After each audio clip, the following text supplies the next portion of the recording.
हुल्लड़ सईदा के मुकाम पर पार्टी शमूलियत प्रोग्राम में मुस्लिम लीग नून से बड़ी तादाद में कारकुनान मुस्तफ़ी होकर पीपल्स पार्टी में शामिल हुए और सरदार कमरुज़्ज़मान खान की क़यादत पर एतमाद का इजहार किया। इस मौके पर रैली निकाली गई और हुल्लड़ सईदा का तारीखी और रवायती खेल गुत्का भी पेश किया गया।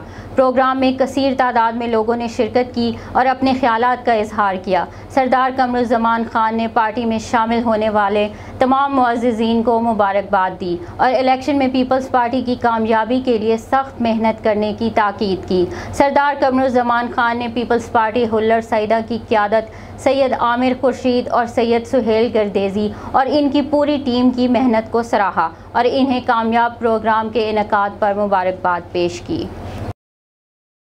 इन्होंने आके दरख्त काटे, उसे दरख्त रखे थे। हमारे यहाँ लोगों ने सिर्फ इसलिए निकाला था कि हम मुसलमान थे, हम ला इलाहा इल्लल्लाह मुहम्मद रसूलुल्लाह पढ़ते थे। 47 से पहले कोई गाय ज़बह नहीं कर सकता था। यहाँ आज़ादी के साथ आप कुछ नहीं कर सकते थे दीन की खातिर। लिहाजा हमारे असलाफ ने, बुजुर्गों ने सब मिल के